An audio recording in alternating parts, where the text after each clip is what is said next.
ভালোবাসি আমি মানুষকে, মানুষের আসনে তুমি আসীন, প্রিয়তমা আমার, আমি তোমাকে ভালোবাসি। তুরস্কের নিপীড়িত সংগ্রামী কবি, বিরোধী প্রগতিশীল কবি হিসেবে আমরাও বলতে চাই একই কথা।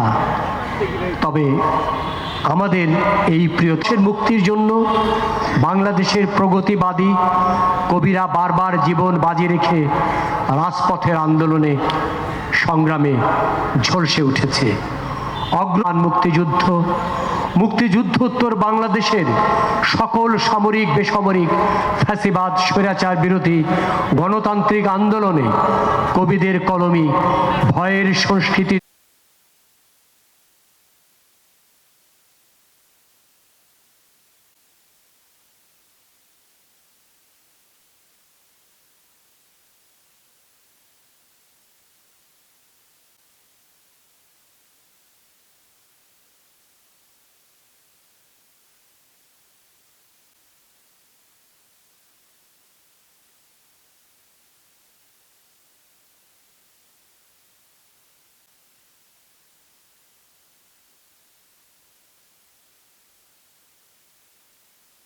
আওয়ামী লীগ ক্ষমতা এলে জাতীয় কবিতা পরিষদের কাউন্সিল অধিবেশনে আওয়ামী দলদাস কবিরা ছাত্রলীগের সশস্ত্র ক্যাডার বাহিনী নিয়ে এসে রাজনৈতিক দলের মতো কবিতা পরিষদ দখল করে নেয়। যারা কবিতা পরিষদ গঠনে মুখ্য ভূমিকা পালন করেছে, কবিতা পরিষদের জন্য জেল জুলুম খেটেছে, অসাংবিধানিকভাবে অস্ত্রের মুখে তাদেরই বের করে দিয়ে আওয়ামী লীগের অঙ্গ সংগঠনে পরিণত করে জাতির বিবেক এই জাতীয় সংগঠনটিকে পরিণত করে। জাতীয় কবিতা পরিষদকে পরিণত করা হয় সুবিধাবাদী, ধান্দাবাজ, অর্থলোভী, মুজিববাদী দলবাজদের অর্থ, বিত্ত, সম্পদ এবং বিভিন্ন জাতীয় প্রতিষ্ঠানের পদ, পদবি ও জাতীয় পুরস্কার বাগিয়ে নেয়ার হাতিয়ারে।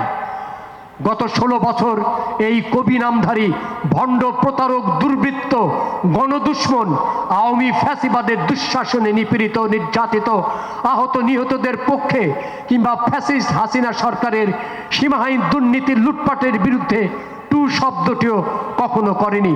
সম্প্রতি ঘটে যাওয়া জুলাই আগস্ট গণঅভ্যুত্থানের হত্যা, নির্যাতনের প্রকাশ্য সহযোগী ছিল তারা।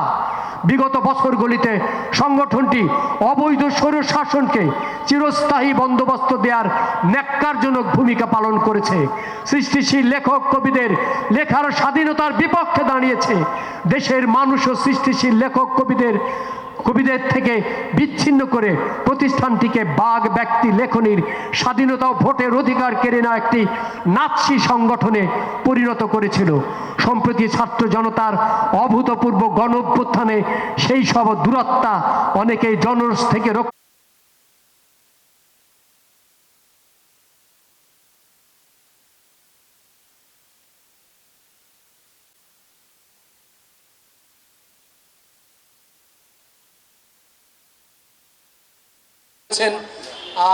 বাংলাদেশের সমাজতান্ত্রিক দলের সাধারণ সম্পাদক নাজমুল হক প্রধান। আমি লক্ষ্য করছি বাবা ওনাকে দেখছিলাম, হ্যাঁ ওনাকে দেখছি, আরও অনেকেই বিভিন্ন যে অধিবেশনগুলো রয়েছে সেই অধিবেশনগুলোতে আপনারা অংশগ্রহণ করবেন। দুদিন ব্যাপী এই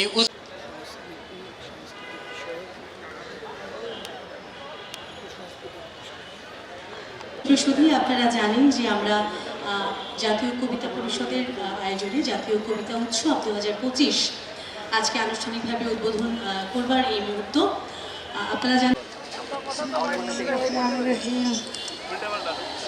আবু সাইদ আমার দেশের তেমনি প্রাণ দিয়েছে, আমাকে কবিতা ভালোবাসিছে।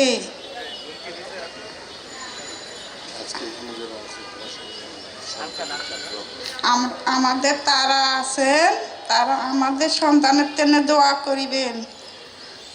দেশের ভালোবাসার তেনে আমার ছেলে প্রাণ দিয়েছে। আর কি করব, আমি এই অনুষ্ঠানে উদ্বোধন ঘোষণা করে দিয়েছি। আল্লাহ হাফেজ। অনেক ধন্যবাদ। উনি আসলে খুব ভারাক্কা। আমরা আবু সাইদের জন্য দোয়া করবো এবং সকল শহীদদের জন্য দোয়া করবো। ধন্যবাদ সকলকে। যারা আমাদের মূল্যবান সময় নষ্ট করে আমাদের মাঝে এসে আমাদের সাহায্য করেছেন।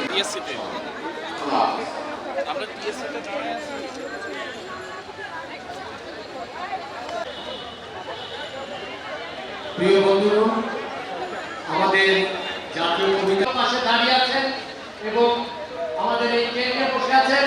আমি স্বেচ্ছাসেবকদের অনুরোধ করব মঞ্চে আসার জন্য অনুরোধ করছি। অনুষ্ঠান উপপরিষদের আহ্বায়ক নুরুন নবী সোহেল, সচিব মোহাম্মদ হুমায়ুন কবির মোল্লা আসমানীকে মঞ্চে আসার জন্য অনুরোধ করছি। সচিব রাসেল আহমেদকে মঞ্চে আসার জন্য অনুরোধ করছি। প্রচার উপপরিষদের আহ্বায়ক আসাদ কাজল, সচিব মনিরুল ইসলামকে মঞ্চে আসার জন্য অনুরোধ করছি। প্রকাশ বাবা উপস্থিত আছেন, শহীদ নাবিদের বাবা গোলাম রহমান। নাবিদ রহমান কি আছেন? উনি ছিলেন, ওনার সঙ্গে কথা হয়েছিল। পড়ে تو از مهنت دیگران بی غمی نشاید که نامت نهند آدمی। তুমি যে অন্যের কষ্টে কষ্ট পাও না, তোমাকে মানুষ বলাই যায় না। شاهنامه فردوسی برای ما ایرانیان به عنوان یکی از بزرگترین دستاوردهای ملی همبستگی تاریخی ما رو منعکس می‌کند. ফেরদৌসের যে শাহনামা, সেটাও আমাদের জাতীয়তার বহিঃপ্রকাশ। فردوسی در شاهنامه میگوید بسی رنج بردم در این سال 30 عجم زنده کردم بدین پارسی। বলছে ফেরদৌসি বলছেন, এই 30 বছর ধরে আমি অনেক কষ্ট করেছি, আজমদেরকে আমি এই ফার্সি দিয়ে জীবন্ত করেছি, অর্থাৎ অনারবদেরকে আমার ফার্সি ভাষা দিয়ে আমি জীবন্ত করেছি, তাদের প্রাণ দিয়েছি। پیفکندم از نظم کاخی بلند که از باد و باران نیابد گزند। আমি বিশাল প্রাসাদকে রক্ষা করেছি যেন বাতাস এবং পানি তার কোনো ক্ষতি না করতে পারে। بناهای آباد گردد خراب ز باران و از تابش آفتاب। বড় বড় অট্টালিকা বৃষ্টি এবং রৌদ্রে নষ্ট হয়ে যায়, اما آنچه که جاویده است شعر است। কিন্তু যেটা চিরস্থায়ী এবং চিরন্তন হয়ে থাকে সেটা হলো কবিতা। شعر هرگز فانی و گذرا نیست। কবিতা কখনোই ধ্বংস এবং নিঃশেষ হয়ে যায় না। گفتن مختصر کنید. یادی کنیم در انتهای صحبتم از شاعر عزیز ملی شما نظرالاسلام। আমি আমার আলোচনার শেষে আমি স্মরণ করতে চাই আপনাদের জাতীয় কবি কাজী নজরুল ইসলামকে। او که به دنبال وحدت انسانی بود، তিনি ঐক্যের জন্য লড়েছেন। او که اختلافات اعتباری را کنار می‌گذاشت و ملیت সমস্ত জাতির ভেদাভেদকে বাদ দিয়ে জাতীয়তাবোধকে জাগ্রত করার জন্য চেষ্টা করেছেন। بیا برو از همه موانع عبور کنیم، সমস্ত বাধাকে অতিক্রম করো। بیایید برای همیشه از همه کوچکی‌ها আসুন চিরতরের জন্য সমস্ত ছোট জিনিসগুলো থেকে, همه دروغ‌ها همه خودخواهی‌ها সমস্ত মিথ্যা সমস্ত অহংকার থেকে دست بکشیم নিজেকে গুটিয়ে নেই و برادران را برادر بخوانیم। আর ভাইকে ভাই হিসেবে আলিঙ্গন করি। ما دیگر دعوا আমি তো জাপানের টোকিও বিদেশ বিশ্ববিদ্যালয়ে বাংলা পড়ছি, এই জন্যে আমি অল্প বাংলা বলতে পারি।